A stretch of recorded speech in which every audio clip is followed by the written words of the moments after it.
podcast. Welcome, John, Hey guys. to the studio. Today we are talking all things Big Brother. Yeah, we are. Can't wait. Okay, let's get right into it. Yeah. What do you want to start with? I'm just so excited to finally do this.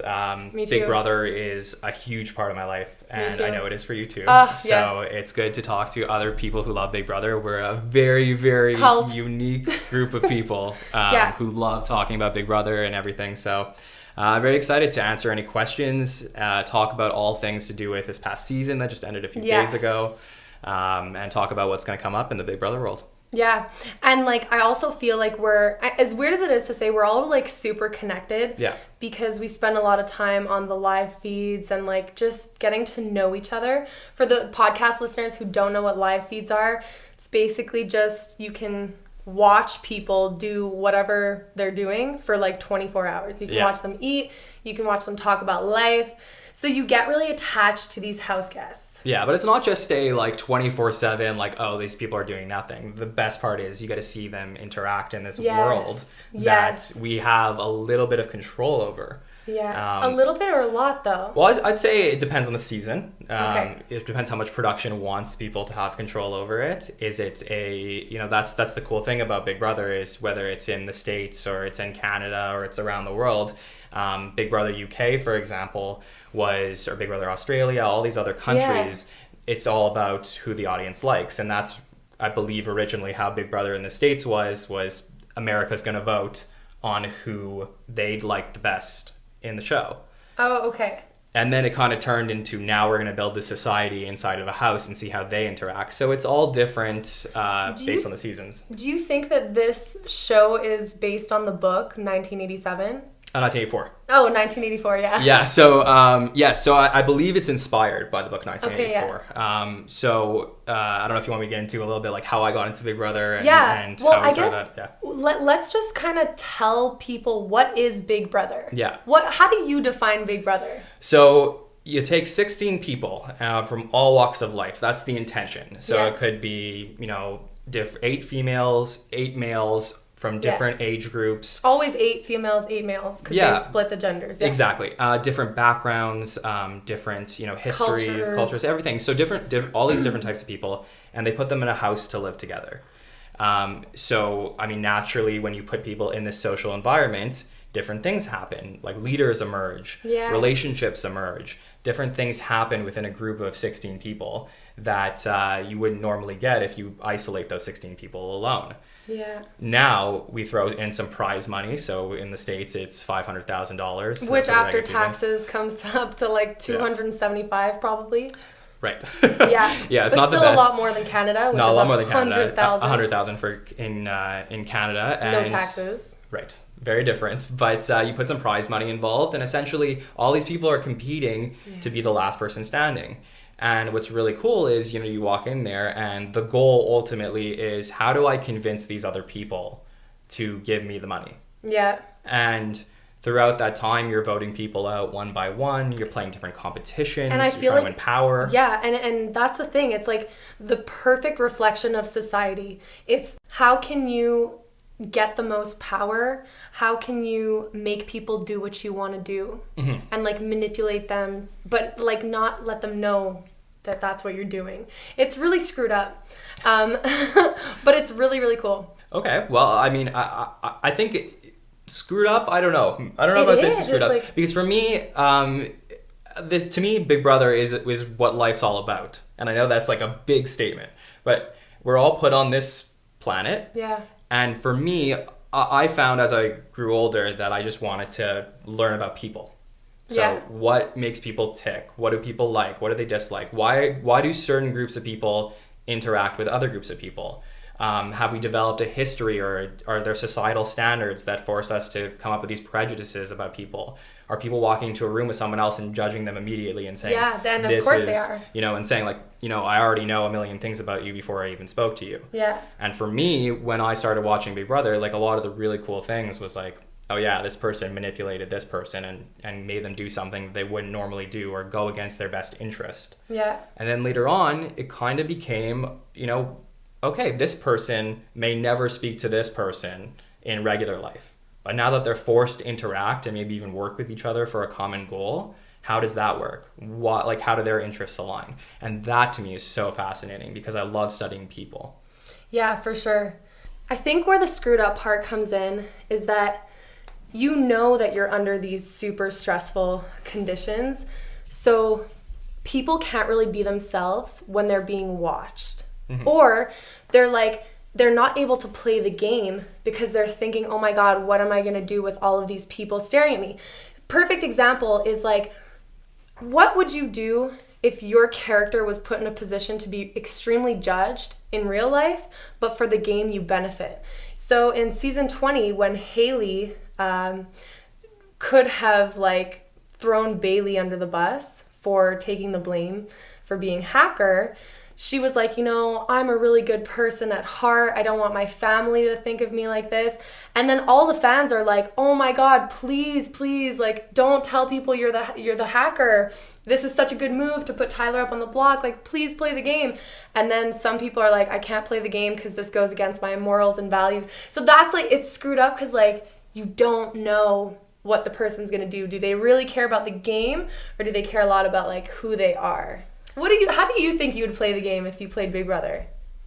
Okay, so I'll address the Haley thing first because I think that's really interesting, and then I'll talk about how I would play. So for me, I wonder in that situation. So to explain exactly what happened at the time, that there was a mystery competition where this person would win anonymously. Yes. And they would have the power to put someone up for eviction. Eviction means they go home potentially. Yeah. And there was this guy, Tyler, who was dominating the game. Mm-hmm. And Haley won this competition, and she was one of the only people who could put Tyler up anonymously and would be willing to do it because this guy was so good with everybody and he had such great relationships that she was one of the only ones in the house that would do it. And also nobody else knew that Tyler was like doing well in the house except for her. Right. So she noticed that this guy has like major potential to win the game. Yeah. So she's like, it's an anonymous chance. I'm going to put him up there. Probably didn't feel bad about it when she did it and was like, okay, this is going to be my big move. And when I get to the end of the game, I'm going to be able to say, I put Tyler up in this position. So what happened was actually there was someone else, Bailey, who they were blaming Haley for. They were blaming Bailey for putting Tyler up on the block, and Haley started to feel really bad about it. So my question is for you: do you think that she felt bad because her family was watching, or do you think she felt bad because she developed this relationship with Bailey in the house? That she started to feel really guilty about the relationship that she built for this person that she's just been with for 6 weeks straight and seen nobody else. I understand that, and I do think that does have a big part in like her making her decision, but it's like these people forget that they're playing a game. It's like they forget that these people weren't their friends before. Mm-hmm. So I understand you developed this like insane friendship with another person, but then like rewind 6 weeks prior. You didn't know anyone in the house. Right. Don't forget what you're here for. So, I mean, so the funny thing is, as I've listened to like a lot of interviews with people who have left the house after, and a lot of people actually forget that the cameras are there in the first place. And one of the things I could relate this, I don't know do you watch Survivor ever? No, just Big Brother. So Survivor is like my other favorite passion. Okay. I love Survivor, and the funny thing is it's a very similar show where they put, it actually started around the same time as Big Brother, and they take 16 people or 20 people and they put them on an island and they have to build a society together. Really, really interesting. And people actually forget when they're on the island about their family back home. And about, I'd say like there's 39 days in the show, and then on day maybe 35 or something, they bring family members out to reward the people who have been there before. And what's so interesting about this is that you see the biggest moves happen usually at that stage of the game. It's usually like final 7. So you only need 4 votes to 3 to make something happen. Okay. So it's like a really important vote in the game. And your family comes in and then they remind you, okay, these people that I'm with, they're not my family. I'm playing for the people at home. I'm not playing for the people who I'm with. And you don't have that in Big Brother. You don't have that in Big Brother. So these people who are locked in a house together for 6 weeks, I don't know, like I've gone to summer camp for 2 months. It's long. You're there, and then you start to like, you don't forget about your family, but you start to think like these people are much more important to you than they really are. Because everything's heightened. Exactly. So do I think that maybe in Haley's case, she had like a little bit of influence about like what her parents might think of it? I know there's a situation where the same person, Haley, was called out earlier in the season for being a little bit more promiscuous. And she said in the diary room, she was like, what are my parents going to think of this? Yeah. Exactly. She was like, oh, my grandfather's watching. Like, what's he going to think? And I think, like, if that happened at the end of the game, I don't even know if she would have thought about it. Because she's been there for so long. She's not thinking about what everyone's thinking back home. But as you get further into Big Brother, what's so amazing is you see these people and just all they see is 8 or 9 other people for the entire summer. Yeah. And it's like amazing to see how your mind changes in the show. And I think as a viewer, that's what's so fascinating. For the people who don't know the show, when you first get in there, you're not necessarily playing for the title. You're playing for safety for the first 3 weeks because you're not even close to winning yet. Yeah. You just have to like dominate, and not competitively, but like socially work your way into like groups of people and be friends with everyone, but don't be super friendly so that you're like a huge target and everyone's like, hey, that girl's being really friendly with everyone. You have to be friendly with everyone on the down low. Yeah. You have to go into rooms and then build relationships outside of everyone else's view. How do you think you would play the game? Yeah, so like I said, I think that my opinion about how I played the game has changed over the years. Interesting. So when I had originally, so Big Brother Canada came in about, I guess, 6 years ago. Yeah. And when it first came, I was, kind of finishing up my like teenage years. I was maybe, I guess I was 19. And how old are you now? I'm 25 now. 25 now. So yeah, so I guess, 18, 19. So I just kind of like became an adult, really. And I was thinking to myself, I see all these great players. These people are extremely manipulative. And I'm walking into the audition process and I'm saying to myself, like, these are the people that I want to be.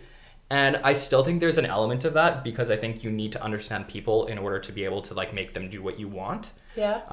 But I think I've learned, because I think Big Brother, and we can get into this a little bit later, I think Big Brother's changed as a game overall in the last few years.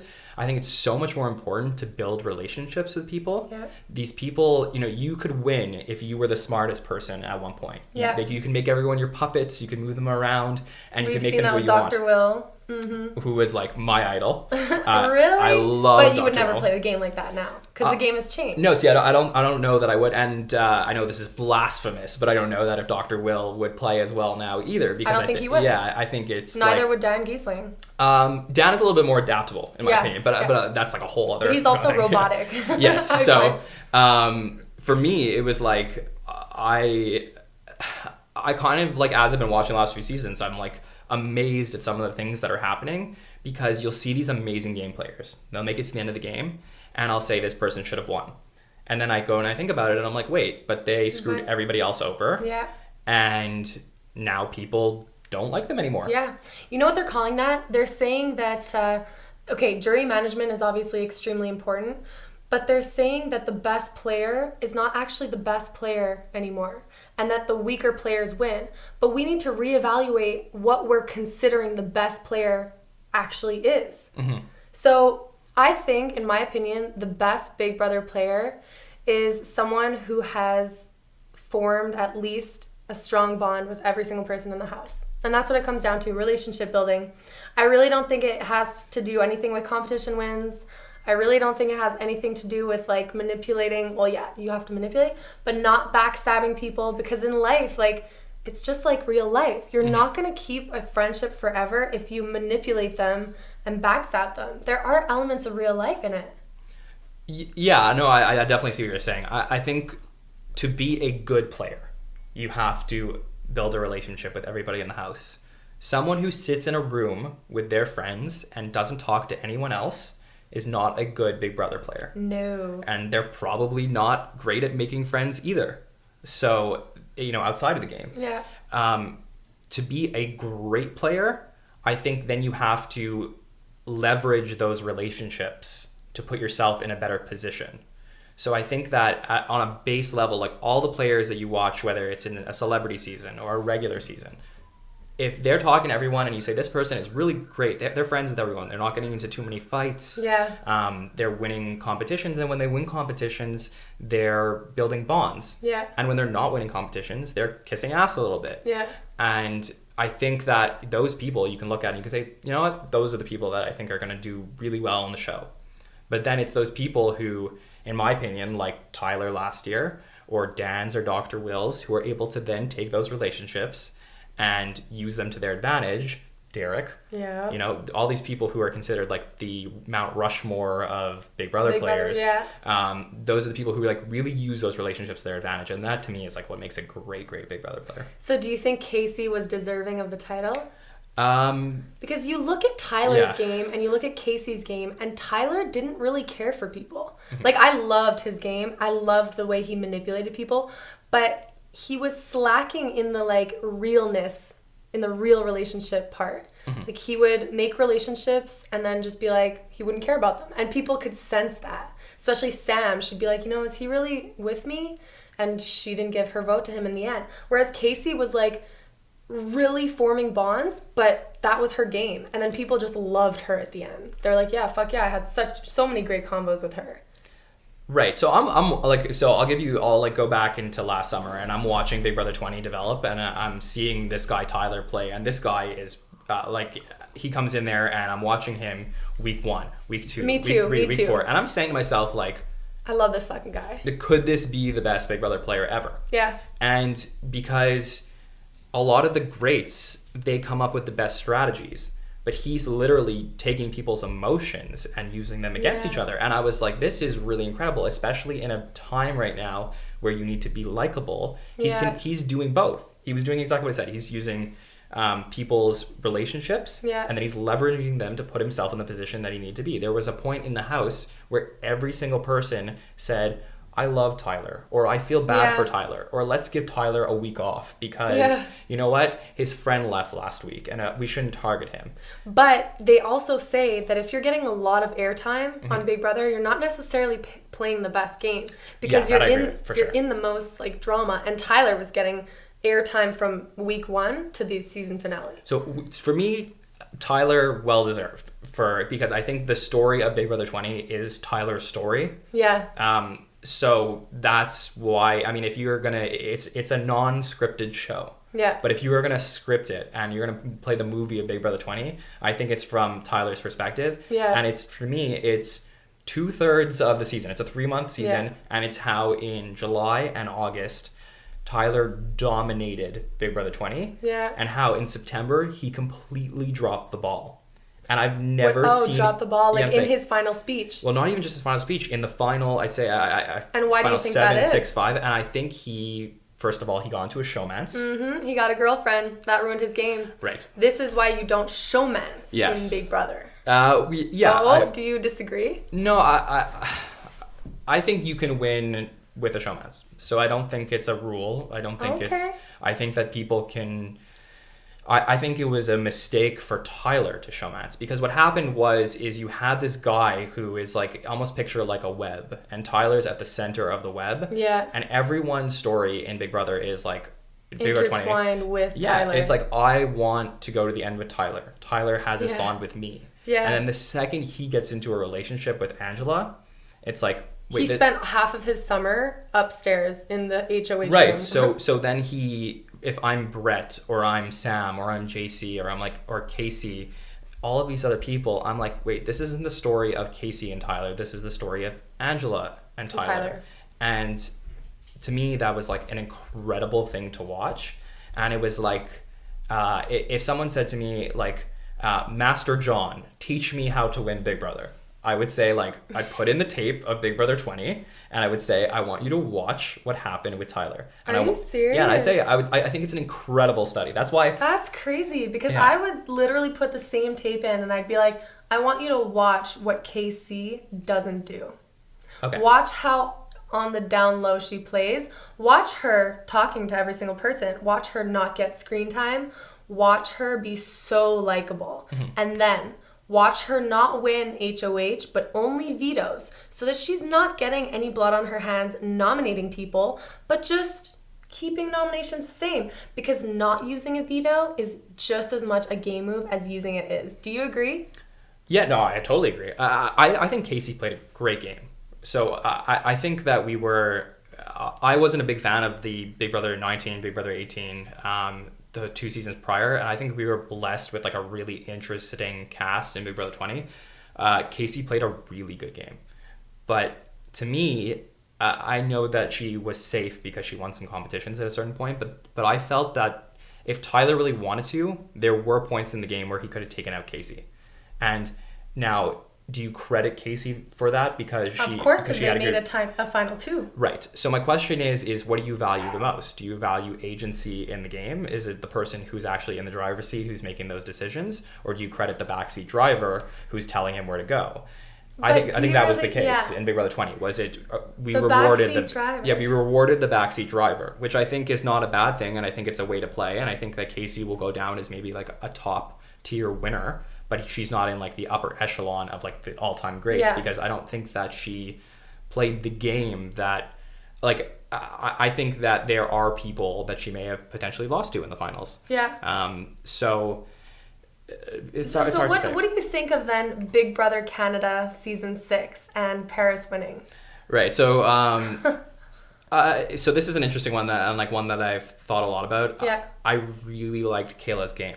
Yeah. Like I really liked what she did. Okay, this is an extremely important question. Do you watch the live feeds? I do.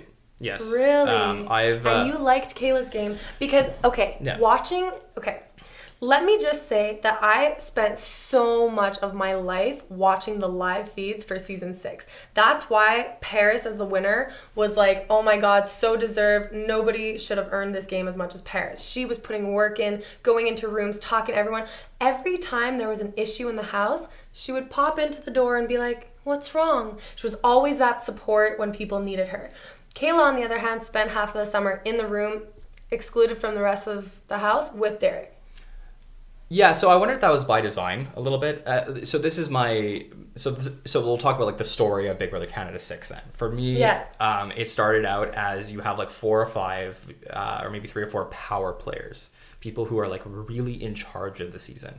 So you had Erica, who I think was really great. She's this competition beast.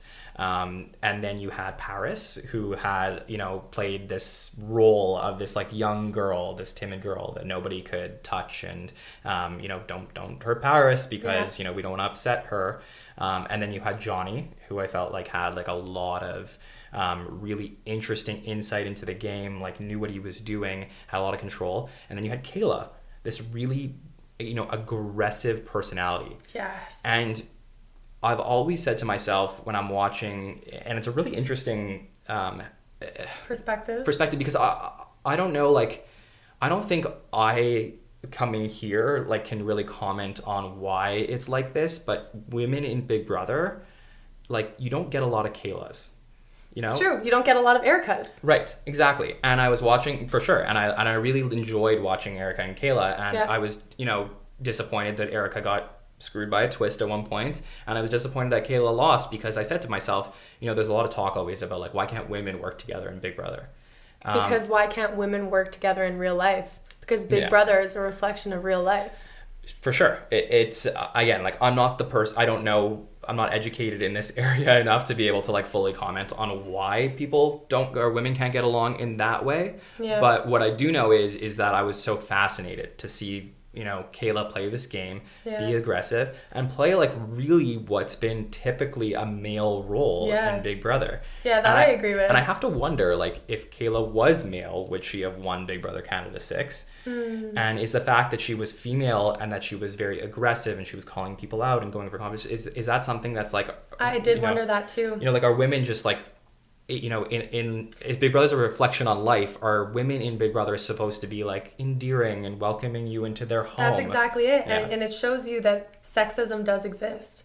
And that if Derek was sitting next to Paris, I think it would have been more of a fight.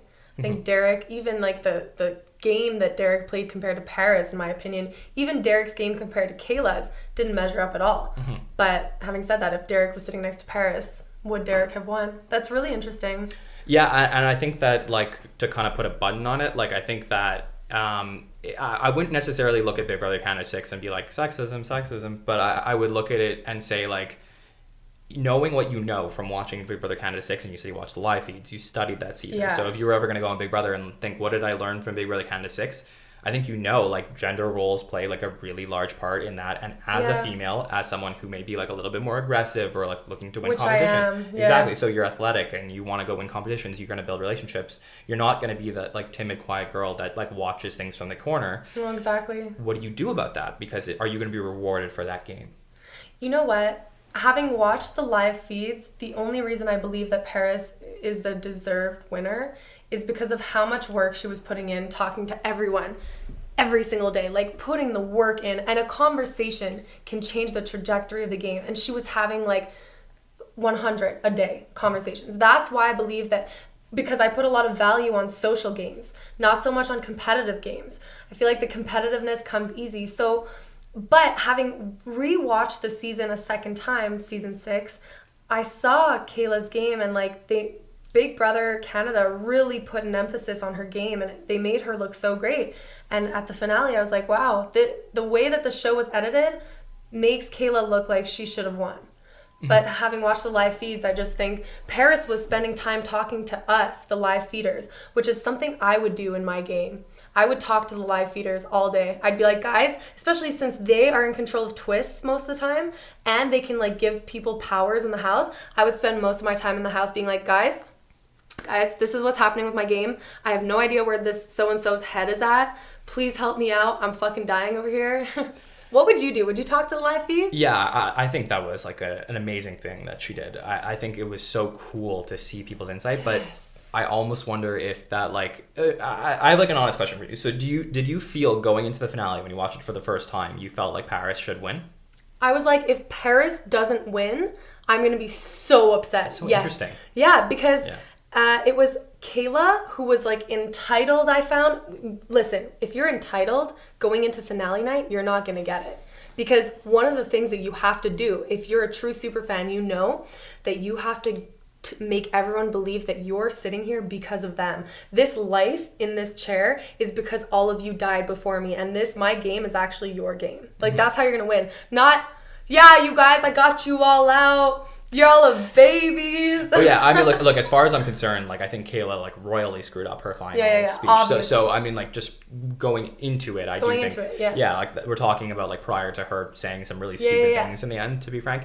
But look, I was disappointed when Kayla lost. I really was, because I just really felt like I just found her game so interesting, and I do feel like there was a point in the game, maybe at the beginning and at the end, Paris had control over the game. I felt like there was a really big point in the middle where she lost that control, and it was really the story of like Johnny was very much in control for a certain point. Kayla, was in a point.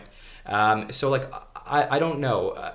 It's really interesting. So what I felt was, it is interesting.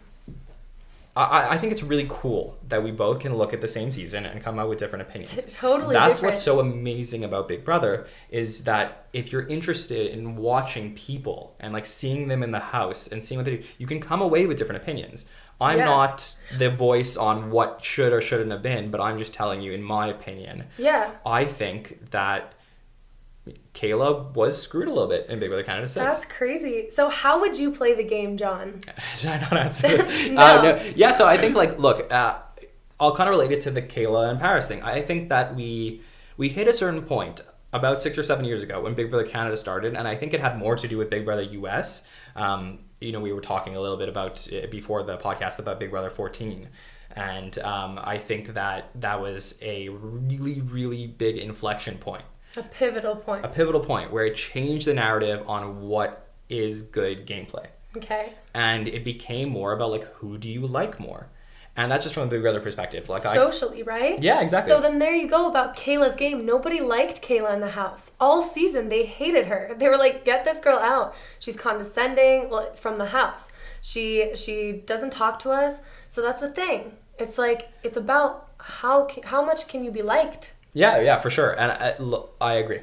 And if that's the case, then Paris deserved to win. It's just that I'm still struggling as someone. So look, maybe this is a good time. I'll kind of tell you about like the background about how I got into Big Brother in the first place and Survivor and stuff. So I think it was the summer of 2000. Okay. My sister came home from camp and she said to my parents and she said, you have to watch the show. And she put in a tape that she had recorded, and it was of Survivor. And it was the first season of Survivor ever.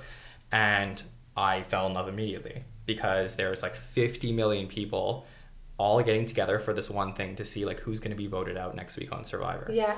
And it was so interesting to me. And so to get into like a little bit of the background is like, you put these people on the island, like I said, and the first thing that happens is they start voting out all these like older people.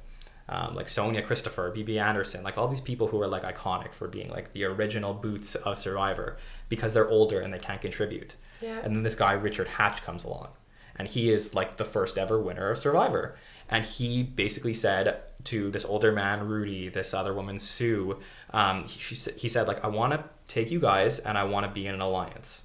And he invented what you call an alliance now. Oh, that's cool. It was really cool because at the same time, Big Brother 1 was airing, which was not the game that we know it to be today. Big Brother 1 was... Cast by a different casting director too. For sure. And it was these people in a house, and they're all there together, and they're having America vote on who should move on from week to week. And it was interesting to watch the characters, but it was just different. And Richard Hatch came along, and he changed the way people should play. He won the first season of Survivor. And then out of that, they changed the game of Big Brother. And I wasn't there. I don't know if that's the reason why they changed. But my narrative for reality TV was Big Brother 2, they started putting in more abilities to be strategic. And then you had Dr. Will, who, like I said, to me, was like the king. He was this guy, like, growing up that I was like, this is my guy. Yeah. And he came in there and he started, like, dominating strategically. And he would do some like amazing things. And as the game developed, like in the early stages of the game, I'd say from like 2000 to 2006, you just had like incredible game players like coming out, and you wanted to see like year to year, what do people do? And I think it was so cool. And then you get to this point which is my favorite season. And if you're going to watch Big Brother, I always recommend this whenever someone says, I want to watch Big Brother. And what season do I start with? All Stars.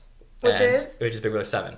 Big Brother 7. Yep, Big Brother 7. That was the best season. Best season ever. So good. I don't know if they're ever going to do another All-Stars. I would hope one day that CBS will come around and do one. But Big Brother All-Stars came, and they brought Dr. Will back. And what was really interesting is it just came off Big Brother 6, which Big Brother 6 was, it brought you characters like Janelle, Howie, Kaser, James, like all these like really incredible characters. And to me, that was like the best summer of my life, watching these people who were like hilarious and amazing game players. And you had like two different sides of the house. We're talking about Big Brother 6, so two different sides of the house. People that half the country was like on one side, half the country was on another side. And it was so interesting to watch these people. And then you go into the next season where it was like half of the same people from season 6 were in. So it was a vote. Yeah. And what they had is they put out people from all the previous seasons. Which, by the way, I was really upset that they didn't vote in. Oh my God, I'm blanking on her name. Yvette. Really? I was really upset that they didn't. You liked like the friendship? Well, the final two in the previous season, I think it's like Yvette season 5. Maggie and Yvette. Yeah, like, season 6. Do you really think Maggie should have won?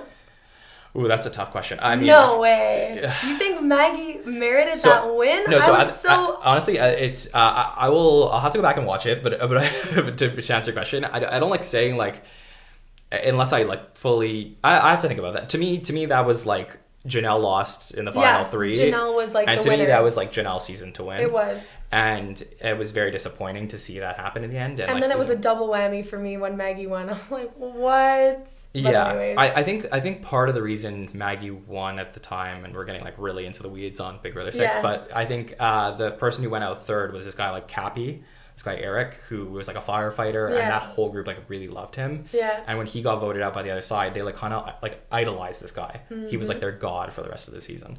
And for them, it was a partner season. So you each came in like with somebody. So let's say it was like your sister or your girlfriend, and you came in with somebody, and there was all like these secret pairs playing together. And the winner of that season was actually the firefighters.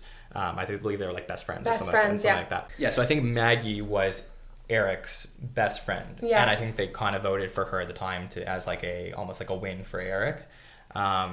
Okay, but like, so I do see that you idolize Dr. Will. Yes. But when I ask you how you would play the game, so I'm getting there. I promise. I'll try and get there. Okay. Okay, get there, because I really want to know if you value more competitive gameplay or if you value more manipulative gameplay. Like if I'm in a house with you. Like, how are you going to play the game? Like, let's say we're together in a house, which season 8, we're both applying and we're both going to be in there. And when we both get in the house, people are going to like Google our names and they're going to be like, holy shit, they had a whole conversation. I think we have to like scrub this from the internet before we go on the show. Okay. Because then you're going to have all these people like wanting to know every little thing about us if you get on the show and kind of have like some background. Yeah, but I would love that because then we would have more fans. Yeah, I think that's cool. Okay, so we're keeping this video so up for you They know guys. about our secret alliance. Yeah. Wait, what's it called? Ooh, do we have to do this right now? Right now. No, people, I'm not doing it because I know fans live for this moment. They like to see it in the house, so I want us to... Fine. We'll come up, okay, fine. That's how you know, like, if we get into the house, it's meant to be, we'll come up with a secret alliance. Okay. Okay. Good. So, I'll kind of, like, speed up a little bit, but I'll... I'm, like, still thinking about it. Think about it. If you come up with something good, like, I'm not going to deny it. Spill the tea. Tea talks. All right. I don't know. Something. I don't know. There we go. Cheers. Cheers. Yeah. So, Big Brother All-Stars we get to, and they start voting in all these people from previous seasons, and the producers are like, no, wait, we have to put in Dr. Will. Because he came from Big Brother 2, it was a few years ago, people don't remember him, so the producers are like, they had a few choices, they put in, based on producer's choice, this guy. And I'm watching the live feeds that season.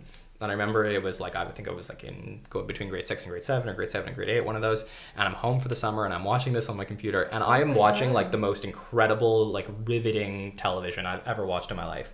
Same. When I watch Big Brother, that's how I feel. Yeah. Because it's real life. For sure. And I'm watching this guy and I'm seeing him do these things that like, so the best thing was, I don't know if you remember this. I think it was like week 3. And there was an HOH, I think it was James, and he said, I'm going to put up Dr. Will, we got to get him out. Yeah. And they put him up, and he basically stands up there, and he has an opportunity to address the house guests after like a ceremony, before they vote. And he says, hey guys. I hate you all. I hate you all. I hate you all so much. Yeah. Yes. And I want you to vote me out. And if you don't vote me out, I'm going to throw every competition. They had like food competitions. People can get things they like. I'm going to throw those competitions. I'm not going to play. I'm going to be miserable and I'm going to protest. Mm-hmm. And what did they do? Why would we vote this guy out? Kept him in the house. Yeah, they're like, why would we vote him out? Idiots. And it was all a ploy. And it was genius. And this guy like thought on like another level. And I was amazed. And it was the greatest thing I've ever seen. So honestly, I felt like the story, and I'm going to get to myself, but the story of Big Brother for like years and years was like, who could match Dr. Will? Which I hate, because when he in season 2 was next to Nicole, I actually thought that Nicole had a chance to win. And when Dr. Will won, I was like, wow, that's pretty crazy that game is rewarded to be like the almighty game. Well, so this is actually an interesting thing that if you get into like serious like reality TV people, in Big Brother 2, they didn't sequester the jury. So that means like the people who were voted out most recently, let's say the 7 to 9 people who were voted out before the final 2, they usually put them in a house. They're not allowed to talk to the outside world. They're allowed to communicate with each other, and they get like basic information. So like who won the competitions, and they don't find out things. Yeah. But what happened is Danielle lost. So that happened to Danielle in Big Brother 3, who to me is like the greatest female player of all time. I have opinions on that. One of. Yeah. So she lost because of that. And to me, I think that had like a major impact on Dr. Will in Big Brother 2. So to me, like it was just amazing. And then I think you get to a point where like Big Brother 10, this guy Dan comes along who played like practically what people say is like the perfect game. And people start saying like, is it Dan or Dr. Will? Dan or Dr. Will? And eventually comes to Big Brother 14, which is what I was talking about, which is 4 years later. And Dan comes back as part of this coach's twist. Yeah. And so I'll kind of, I don't know, you haven't That's seen the only season, like a couple seasons I won't get into too many details, but basically these 4 coaches are brought back, like 4 legends of the game, they called them. And they were not actually playing the game. So they were told that they're just coaching the rest of the house guests. Okay. And at a certain point, like about a month in, they gave them a choice and they said, here's a button. If any of the 4 coaches press the button, then you guys will enter in the game. So it could be if all 4 of you say no, you're not going to do it. But if one of the 4 of you say yes, I'm going to put you guys in the game. So one of them hit the button. I think 3 of the 4 of them maybe did. And they got into the game. So then what happened is Dan did some like incredible moves in the game. And it's like a really amazing season to watch. And he gets to the end and he doesn't win. And he could have been like the only 2-time winner of Big Brother ever. And a lot of people consider him the greatest player ever because they really felt like he should have won that season. which I don't disagree with. I think he should have won. Apparently, the reason why he didn't win is because Ian Terry was like a school with was a student with a bunch of debt, and Dan had already won. So that's definitely part of it. What I have heard through the grapevine is that they made an agreement at a certain point, the cast, that they weren't going to vote for any of the coaches if they made it to the finale. Wow. So to me, that actually changed like Big Brother from that point forward. Yeah, that's so true. Because you had all of these people who are watching this season and they're saying like, wow, this guy is incredibly likable, but he played clearly a worse game than Dan. And this guy who's not so likable, who played like an amazing game, is not going to win. So I'm going to the Big Brother Canada 1 auditions, which is like 3 months after the season aired. And everyone's like, I want to play like Dan. I want to play like Dan. Because they're like, and then casting is clearly saying like, don't say you want to play like Dan, because everyone says they want to play like Dan. And I'm watching and I'm like hearing about what everyone's talking about. And I'm like thinking to myself, I'm like, this is really interesting. So it's kind of like everyone's like adopted Dan as their person now. And I'm watching the seasons go on. So like Big Brother Canada 1 and Big Brother 15 and then Big Brother Canada 2, Big Brother 16. And I would say that you start seeing, and it's not in every case, but in most cases, the person who's more likable ends up winning. Yeah. Maybe not the person who played the better game. Just the person who's more likable. Is more likable. So I had like almost like some inner turmoil because I'm trying to watch these shows and I'm walking away disappointed at the end of all these seasons, feeling like I don't know what the best player is anymore. Yeah, and I don't know how to be a good game player. So like, yeah. I know this is a long tangent, but you said to me like, how would you play? How would I play? And I think at this point, if I'm going to be a good game player, it's all about being likable and it's all about building relationships. So competitions, yeah, I mean, those are things that are never going to change. You win when you have to. I'm not going to be a competition beast. I'm not going to walk in there and say like, oh yeah, like I want to win every competition. But as far as saying like if you asked me 5 years ago, I said like, oh, I would be friends with this person on this side of the house and this person on this side of the house, and they would never know it, and I would be putting them against each other. So you don't have any ideas of like what kind of alliances that you would form or like how you would want to play the game, or do you? Because for me, I know that I would want to play the game with 2 ride or dies, but they don't know about each other. So that's so interesting. So that's actually, so that, funny enough, is that's similar to what I always said. Okay. And I think there's like a lot of merit in what you're saying. Like, I think that is the base level, like, or not base level, but it's a good strategy. Like, you know. For, like, they're both on the other side, opposite sides of the house. Yeah, that's so you have like 2 final twos. Exactly. The problem is that what happens when the other person gets screwed over? So you can't go to the end with 2 people. You can only choose one. Well, it's inevitable that one of them will leave, like early on in the game. So you're saying I'm going to have somebody else take out the other person so that you don't have to? Not so much that, but that if I become a target, I would throw one of my final twos under the bus so that they could like take the heat off of me. Okay. See, I think that's a mistake. Because I think that, and I'm not like trying to like kill your strategy. I'm just thinking about if we're in the house together and I'm like, oh fuck. No, whatever. Well, we would be the real final two. Of course. Yeah. So like I'm just giving you like I said, I'll be the coach in this situation, and I'll say, I think you're making a little bit of a mistake at this point. Okay, why? Because I think that people will not appreciate the fact that you screwed over this person who you pretended to be so close with the whole time. And then you're going to get to the finals and you're going to say, no, I was so close to this person. I genuinely had a good relationship with them.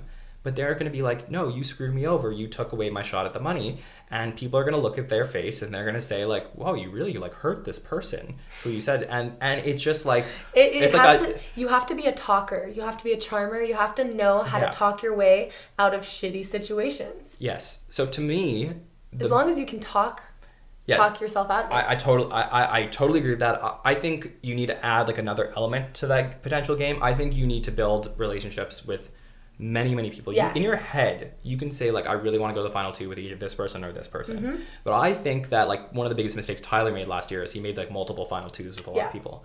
I think that you need to think about all the different people that you want to align with, build relationships with them.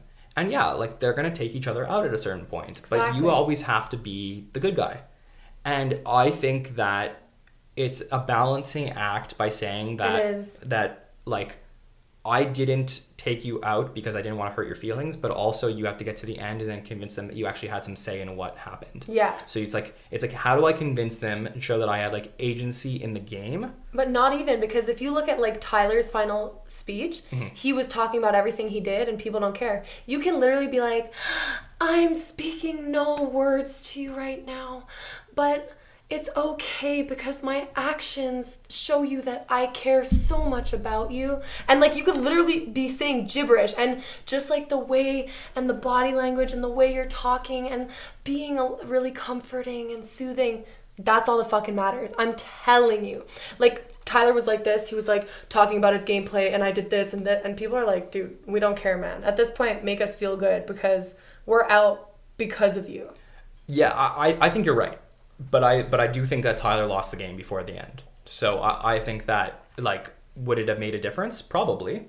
If he had had a better approach, had been calmer, had spoken to them like they were his actual friends, he may have been able to turn it around. But to me, like I said, he dropped the ball in the last season. What about auditions? Yeah. How would do you find that you would market yourself? So I don't know if we mentioned this, but John and I actually met at the Big Brother auditions. Right. It's the only time we've ever met. Yeah. And now we're doing this podcast together because we clicked. And I don't think I've ever told you this. Sure. But when we were in those auditions together, do you remember there was a guy, he had blonde hair, he was gay, and he was talking about the fact that he flew in from Toronto. Yeah.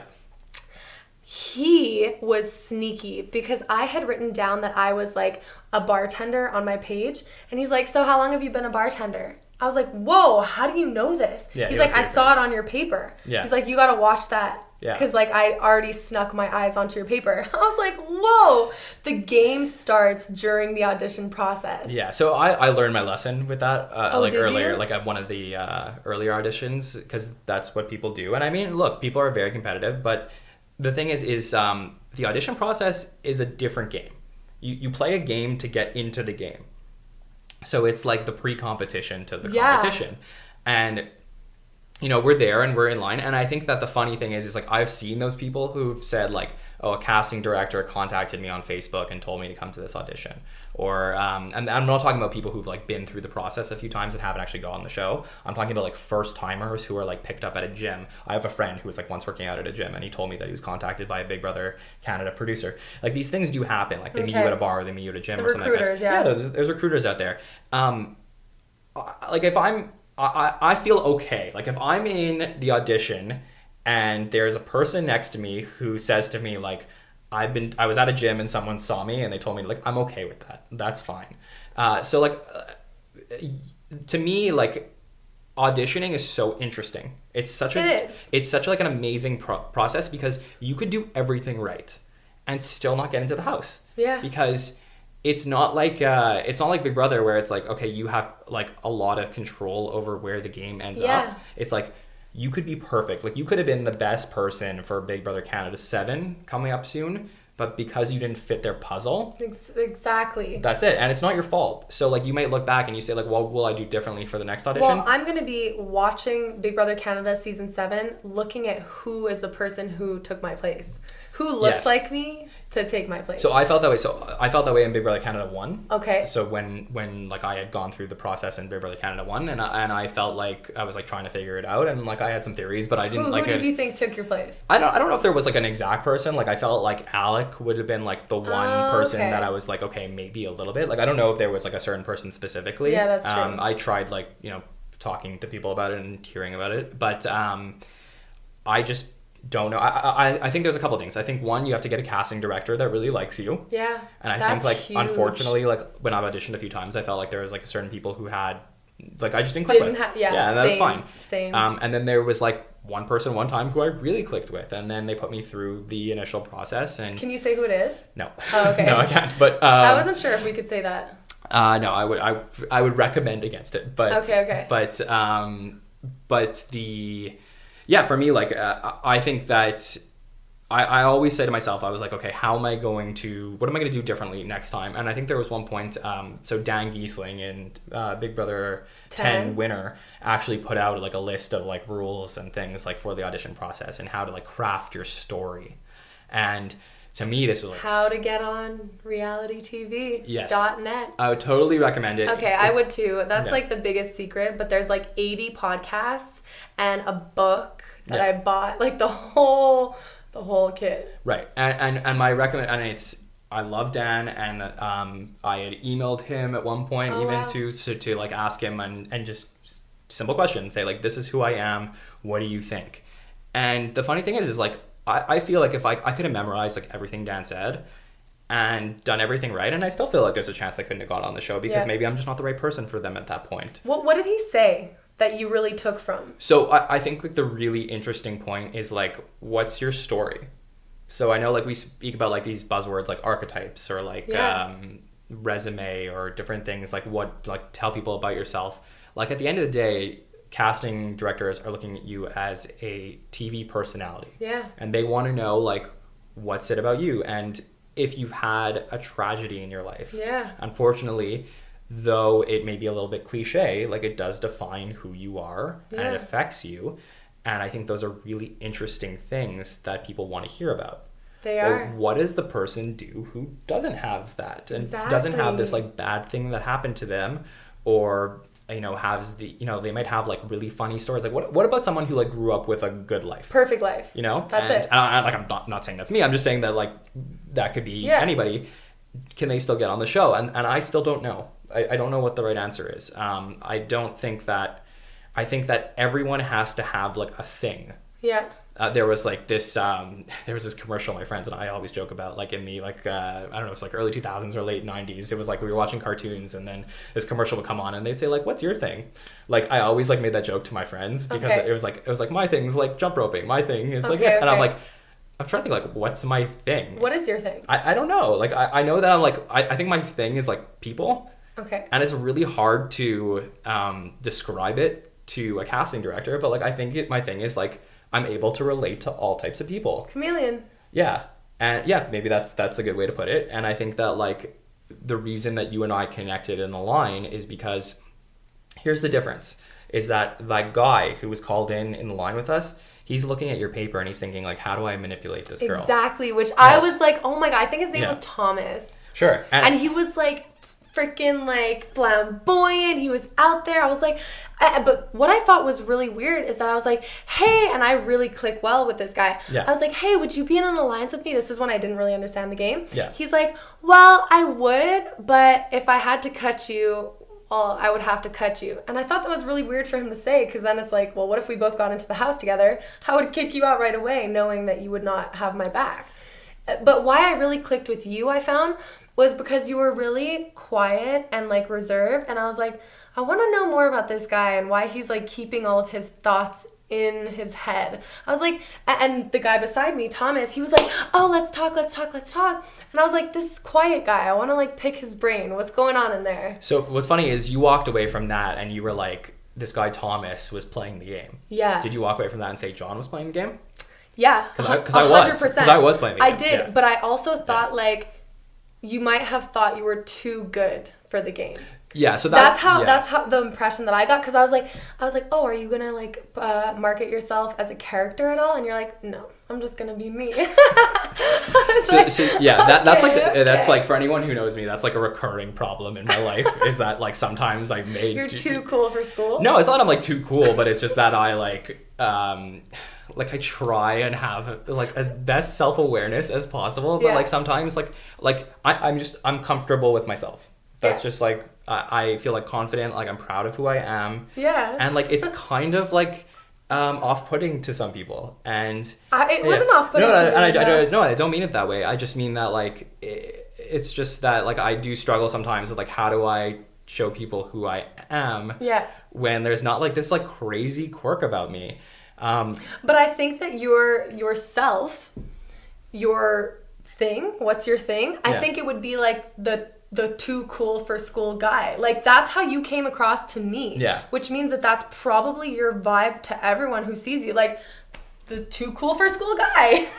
That's me. I feel like that's what it is though. Yeah. Like you were there, you were sitting, I was chatting with you, asking questions, and you're like, yeah, like chill. And I really did relate to that, and it drew me in because you didn't have to be the loudest.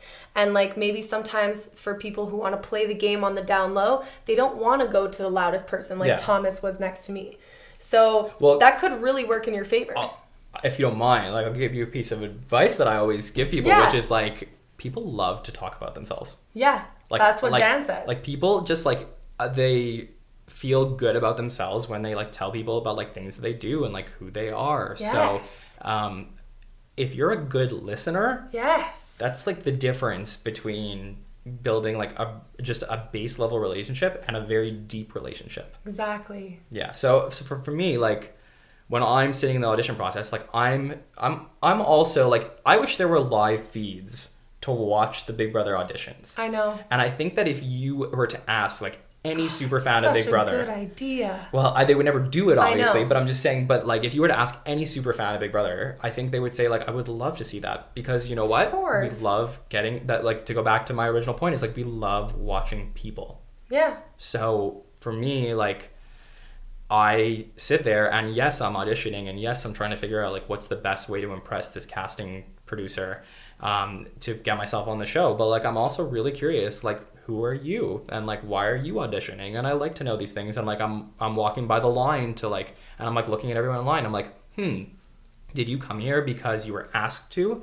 Did you come here because you're an actor and this is another audition? Yeah. Or did you come here because you're in love with the show? And I think these things are really incredible. That being said though, because you will do the auditions this year. Yeah. When you go there, are you going to be a character? No, I don't think so. I mean, do you think that might be the reason why the last 4 years they haven't been able to hook you in, because your character and your story has not been developed? They said for Maddie, who took 5 years, and on the 5th year she finally got in, it took her 4 years of crafting her story and herself to finally understand what made her marketable for them. And she said it herself. She's like, it's not that I grew, it's that I finally gave them something to work with. So like, what could you do differently to give them something to work with? So let me flip that. You should wear fucking black sunglasses. Yeah. Like, I'm serious. The too cool for school guy. So let me ask you something. Do you think, from knowing me, like on a base level relationship, do you think I'm a character in general? Yes. Okay. So what's interesting is that if that's the case, then I will play a character because I'm just gonna be myself. But what I will do is like, I would say, someone says to me like, hey John, I'm gonna go to the auditions. Like, what do you think I should do? I'll say like, be yourself. Don't say be yourself. No, but I'll say be yourself, but times 100. No, I hate that. I hate that piece of advice. You know why? Why? Because a lot of people don't know who they are. Okay. A lot of people don't know what be themselves means because they haven't dug down and dissected. Listen, you want to be yourself, write down on a piece of paper for the next month every single thing that you hate, every single thing that you love. What do you want to be when you grow up? What are your deepest, darkest fears? What are your best, most amazing desires? Where do you want to be in 5 years? How do you like spending your time? Like, literally dissect who you are, understand it. Then you can scratch the surface of be yourself. But people don't do that work because they think they know themselves. So I hate that, be yourself. People don't know who they are. Mm-hmm. And digging and like really understanding myself this year has first of all made me so empowered, but I did it because of the Big Brother auditions. And now I know all of these things about myself. Like, I thought I hated people. Now I realize I fucking love people. Right, okay? So like really understand who you are. And I would just invest in like dark sunglasses for next year's audition. Okay, I'll try and remember that. I think I think it's good advice, and I think that I appreciate that. Like, part of what I'm doing right now, why I wanted to do this podcast in the first place, is because these conversations, like, I'll learn something too. So I definitely don't claim to know how. Me neither. I would have been on Big Brother already if I knew how to get through the audition process. So for me, like, you could be completely right. So look, I'm not trying to be right. I'm just trying to say that I hate that piece of advice. Be yourself. Okay. Because like everyone says that, and people just don't get that they need to know themselves first before they can be themselves. Okay, so then let's like back that up a little bit, and let's say that it's not about being yourself, it's about understanding who you are and what makes you different. Right. And then once you understand who you are a little bit more, then maybe you can emphasize that a little bit more. Yeah. So I think that like you definitely have a great point, and I'm supportive of that. Like, for instance, the way I would like to market myself and the way that I have is like strong, cocky character, big personality, will stomp on anyone to like get what she wants. And it doesn't mean that I'm like that, but I know that I have facets of my personality that can make me like move forward in the game to get into the house. Yeah. You know, like, yeah, so I don't know. It depends on... No, I think it's super interesting. I think, like, I definitely feel a little bit more, like, enlightened, and I think it's a great perspective. I would... I know that we wanted to talk a little bit about this last season of Celebrity Big Brother, which just ended, and I know we were kind of going on about other seasons and stuff. So did you have anything that you wanted to talk to me about? With I guess the last part about BB Celeb is, like...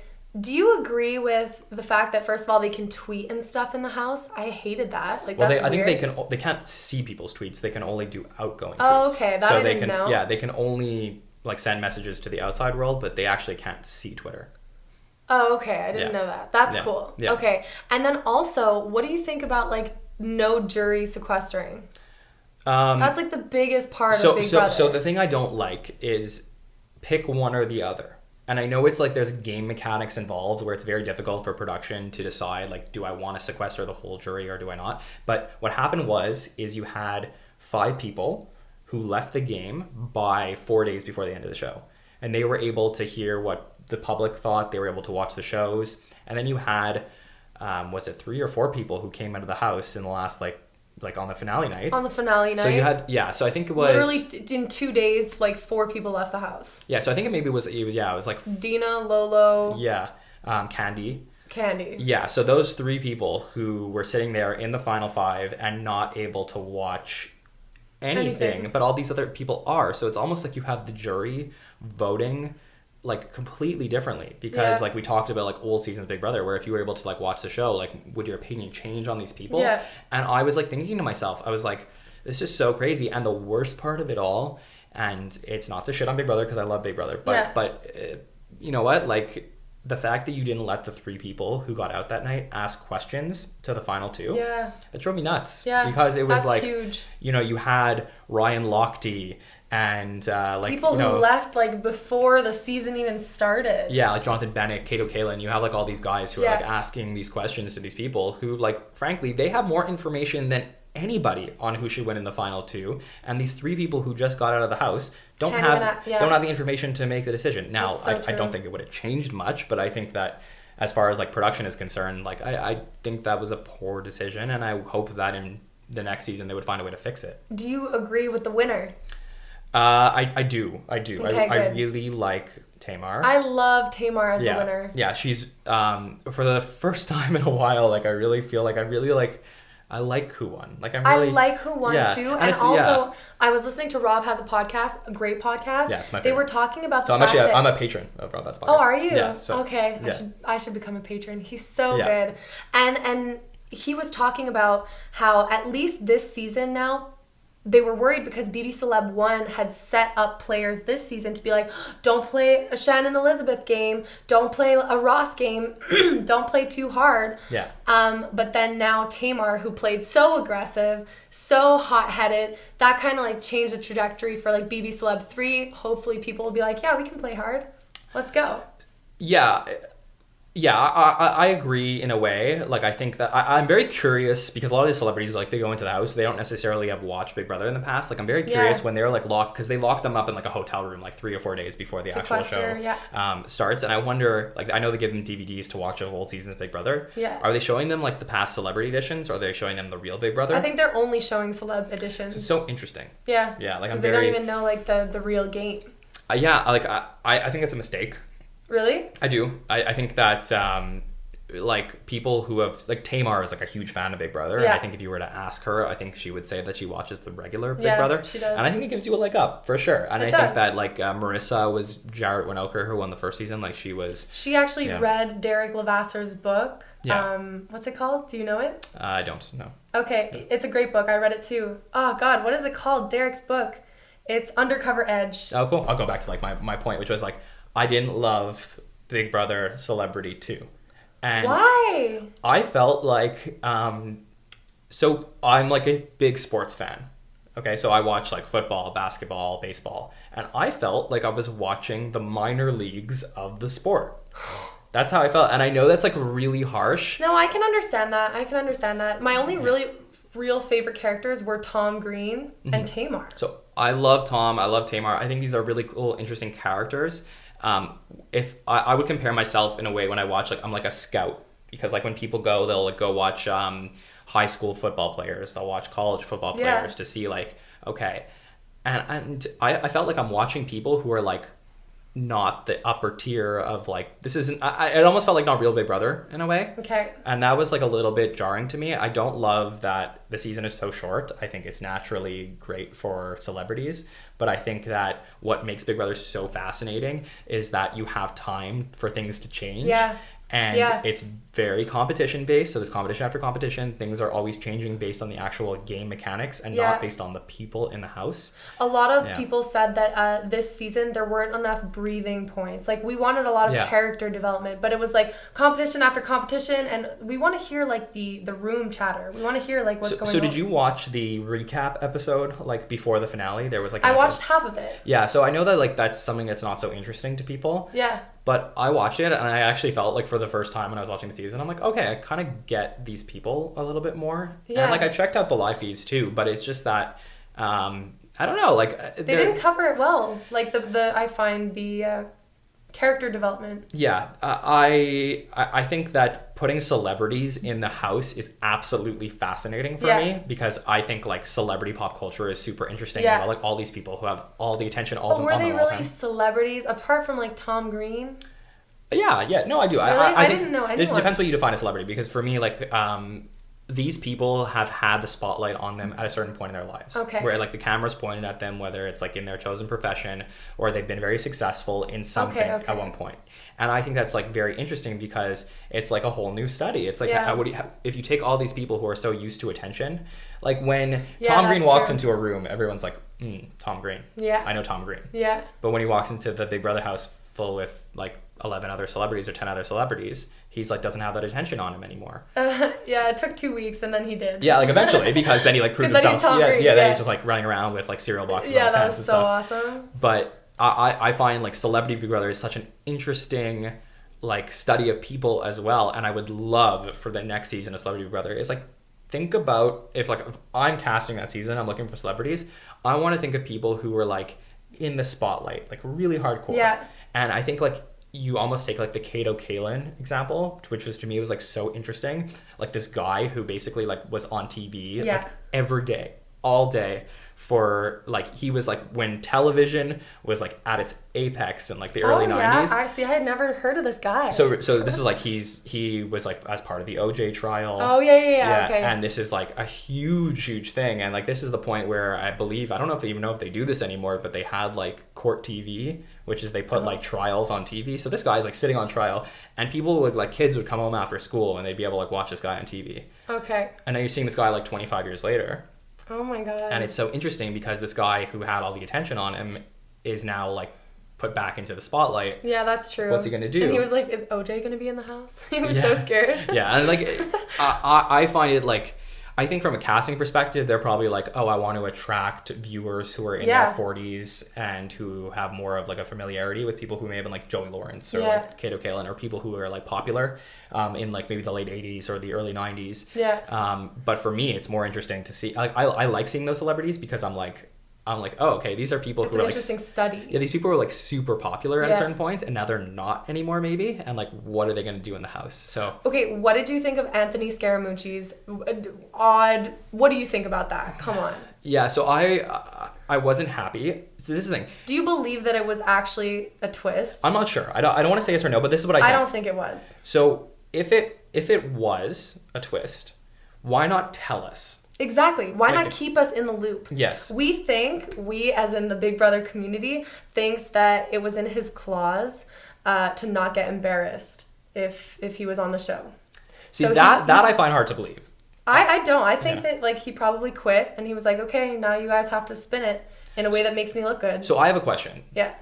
This is a guy who was part of the Trump administration and was let go, I believe it was like 2 weeks into the administration. And this is like I think it was like 2 summers ago, and all the attention's on this guy, and everyone knows like Anthony Scaramucci for about like a month, and he had all this negative attention on him, and why does CBS care if he has negative attention on him? Like, I get it. It's like, okay, we're only going to get this guy into the house if we promise to give him good publicity. Yeah. But, like, that just seems like a horrible idea if I'm casting. I'm like, I'd much rather have people who, like, are not holding me hostage. I think they really wanted an Omarosa repeat because Omarosa brought a lot to TV because she was connected to the president. They wanted another person who could have, like, a lot of presidential insider information. I mean, I don't know if you watched last Celeb year, but, like, they had Omarosa talking about the president so much in the actual episodes. So I feel like that was, like, the huge, I don't know. So, like, if you're going to ask me, like, I think that he probably quit at a certain point. I think so, too. Now, the question is like, did he quit on day 3 and then go into the diary room and say, like, I'm going to leave in a few days? What are you going to do about it? Yeah. So, and then they say, like, okay, if you stay for a few more days, then we'll, like, plan this whole twist thing with you. So I so believe either way he quit. Yeah. It's just how did they spin it? Yes. So to me, it's like, I don't think that they decided when they casted him that he was not going to be a real house guest. Yeah. But I think at a certain point, like, he probably decided, like, I don't want to be there. And then they were like, what's the best way to spin it? And otherwise he's just going to walk out. Yeah. And last year, I believe they had, I forget her name, the girl from the Cosby Show. She decided she wanted to quit. Like, Meta World Peace, the basketball players said, like, he wanted to quit. They were like, not again. We cannot have this thing where like our biggest high profile person is going to quit. Exactly. So they're like, okay, work with us here. Yeah, stick around for a few more days. Yeah. And then we'll pretend it's this whole twist. So we'll come up with a new competition. We'll have you film stuff. We'll get the ET guys involved. Like, that's what. One word. What did you think of Lolo? Insecure. Ooh, one word, Natalie. Aggressive. What about Tom? Hilarious. Yeah, hilarious. Super funny. Okay, Ricky. Like, secret agent. And that's 2 words. Really? But really? So you thought he played a good game?